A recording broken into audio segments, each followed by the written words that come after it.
Friends, सरिता की रसोई में आप सबका स्वागत है। मेरे व्यूअर्स मुझे कह रहे थे आंटी हमको सिंधी दाल पकवान बताइए, तो आज मैं आप ही के लिए इस सिंधी पकवान की तैयारी कर रही हूँ। बहुत अच्छे से ये बने हैं, एक बार आप खाएंगे तो बार बार आपका मन करेगा खाने को। और बनाना भी ये बहुत ही आसान है, खाना तो ये और भी आसान है। ये पकवान कुरकुरे से मैं चाहूँगी कि आप एक बार ज़रूर ट्राई करें। अगर आपको मेरे बनाया ये दाल पकवान पसंद आ रहा है तो आप मुझे ज़रूर सब्सक्राइब कीजिएगा। चलिए करते हैं। सबसे पहले आप देख रहे हैं ये मूंग की दाल है पीली, तो 1 कप के करीब हम इसके अंदर पीली दाल डाल देते हैं और इसी के साथ ये आधा कप के करीब हम चने की दाल डाल देते हैं। दोनों को ही हम मिक्स कर लेते हैं और इसके अंदर हम अच्छे से पानी डाल करके और इसे 1 घंटे के लिए भिगो के रख देते हैं। और अगर आपको बहुत ज़्यादा जल्दी है तो आप इसके अंदर गर्म पानी डाल दें, तो उसके लिए भले आधे घंटे के अंदर भी ये दोनों दालें जो है अच्छी भीग जाएंगी। यहाँ पर मैंने 1.5 कप के करीब मैदा लिया है और अब आपको जितनी क्वांटिटी बनानी है आप उस हिसाब से मैदा ले सकते हैं। और इसके अंदर मैं स्वाद अनुसार नमक डाल रही हूँ और आधा चम्मच के करीब मैं इसके अंदर इस तरह से अजवाइन डाल रही हूँ। तो अजवाइन को हम इस तरह से क्रश करके डालेंगे तो इसकी खुशबू जो है वो बहुत अच्छी आ जाएगी। और अब हम इसके अंदर मोइन डालेंगे। तो मोइन के लिए यहाँ पर आप देख रहे हैं ये मैंने 1 चम्मच बड़ा ऑयल डाला है और इसी के साथ मैं ये दूसरा चम्मच भी मोइन का डाल देती हूँ।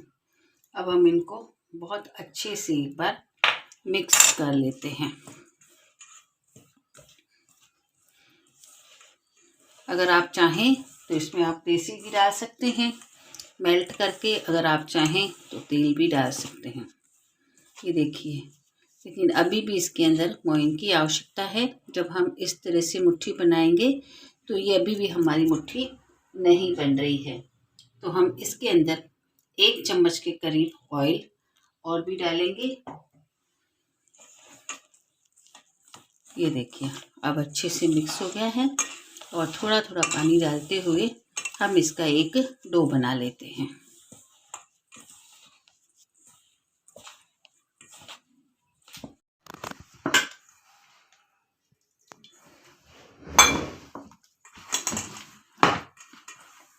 और ये इसका जो डो है वो हमें एक टाइट सा डो बनाना है, क्योंकि जब हम पकवान बनाते हैं या मठड़ी बनाते हैं तो इस तरह से, या हम अगर समोसे के लिए ये मैदा उसका डो बना रहे हैं तो ये एक टाइट सा डो होना चाहिए।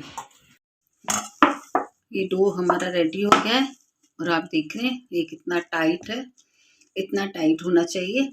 और अब हम इसको 10 से 15 मिनट के लिए इस तरह से रेस्ट करने के लिए रख देते हैं। दाल को भिगोए हुए भी 1 घंटे से ज़्यादा हो गया है। अब देख रहे हैं बहुत अच्छे से भीग गई है और अब मैंने इसको 3-4 पानी अच्छे से धो लिया है। हम इस तरह से कुकर में डाल देते हैं और 2 से 3 सीटी हम इसको लगवा लेते हैं। और कोशिश ये करें कि हल्दी हम इसके अंदर थोड़ी सी पहले डालें। और अब मैं इसको गैस पे रख देती हूँ। अभी हम अपनी दाल को चेक कर लेते हैं और देख रहे हैं दाल हमारी बहुत अच्छे से पिस गई है। और यहाँ पर हम थोड़ा सा इसके अंदर पानी डाल के और इसको इस तरह से हल्के हल्के हाथों से, दाने हमको रखने हैं, ऐसा नहीं है कि हमें बिल्कुल इस दाल को पूरा ही जो है वो मिक्स करके और एकदम पानी की तरह करना है, नहीं। इस तरह आप देख रहे हैं ये दाने दाने इस तरह से होने चाहिए। और इसी के साथ ये देखिए इस तरह से। और अब हम इसके अंदर अनुसार नमक डाल देते हैं। बस हम इसके अंदर सिर्फ नमक ही डालेंगे और इसको फिर से एक बार गैस पे रख के और अच्छे से गर्म कर देते हैं। हमारी दाल गर्म हो रही है, तब तक हम इस तरह से हरी मिर्च को बारीक बारीक सा गोल गोल काट लेते हैं। और यहाँ पर एक प्याज है, वो भी मैंने बारीक बारीक सा चॉप कर लिया है। और इसी के साथ अब हम पकवान की तैयारी भी कर लेते हैं। इस आटे को भी लगभग आधे घंटे से ज़्यादा हो गया है। ये बहुत अच्छे से डो हमारा तैयार हो गया है। और अब हम इसकी इस तरह से एक छोटी सी लोई लेते हैं, क्योंकि पकवान जो है वो पतला ही अच्छा लगता है। इस तरह एक लोई हम बना लेते हैं। लगाते हुए इसको हम बेल लेते हैं। मैंने इसके अंदर आप देख रहे हैं अजवाइन थोड़ी सी ज़्यादा डाली है। वो मैंने इसलिए डाली है कि अजवाइन जो है, हमने मैदे का पकवान बना रहे हैं, तो अजवाइन जो है वो मैदे को अच्छे से डाइजेस्ट कर लेती है। और इसको हम थोड़ा और भी बड़ा सा बेल लेते हैं। और अब हम अगर चाहें तो आप देखिए इसकी थिकनेस, चाहें तो आप इसको पूरा का पूरा ही फ्राई कर सकते हैं। सिर्फ हमको इसके अंदर इस तरह से थोड़े से हल्के हल्के से कट करने हैं, नहीं तो ये पकवान जो है फूल जाएगा और एक पूरी की तरह बन जाएगा। आप चाहें तो इसे पूरा पूरा फ्राई कर सकते हैं। आप चाहें तो इस पकवान को दो आधे करके फ्राई कर सकते हैं। और आप चाहें तो इस तरह से इसको 4 हिस्सों में काट करके भी बना सकते हैं। तो मैं आज इन्हें 4 हिस्सों में कर रही हूँ। तेल मेरा गरम हो चुका है, चलिए हम उसमें डाल देते हैं। और इस तरह से हम इसके अंदर ये पकवान जो है डाल देते हैं। पर कोशिश यही रहे कि हम इसको फूलने नहीं दें। इस तरह से हम इनको दबा लेते हैं।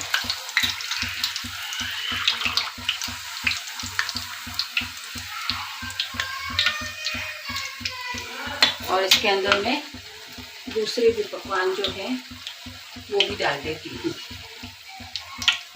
इस पकवान की बहुत सारी शेप बनती हैं, आप जैसी भी बनाना चाहते हैं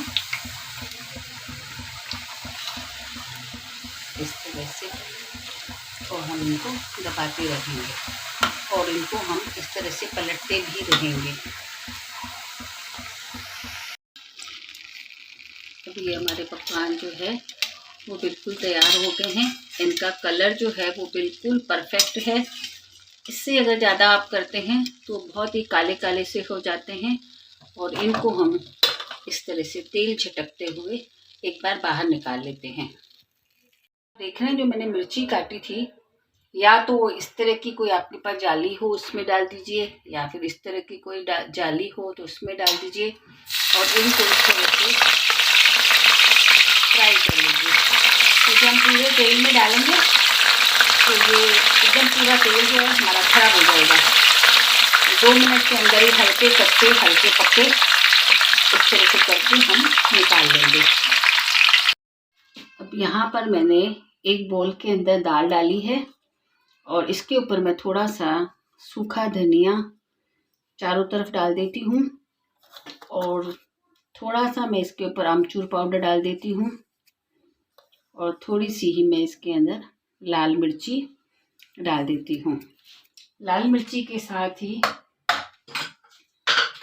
ये जो मैंने हरी मिर्च को फ्राई किया है वो मैं थोड़ा सा इसके ऊपर इस तरह से डाल देती हूँ। और अक्सर हम घरों के अंदर जब दही बड़े बनाते हैं, इमली की चटनी बनाते हैं। अगर आप चाहें तो इसे इमली की चटनी कहें, आप चाहें तो ये खजूर की चटनी जो होती है अक्सर हम रखते हैं। इसको कैसे बनाना है ये मैंने आपको 1-2 बार पहले भी बताया है। तो मैं इसके 1-2 चम्मच भर के, जितनी आप खटाई खाना चाहते हैं, इसके ऊपर डाल देती हूँ।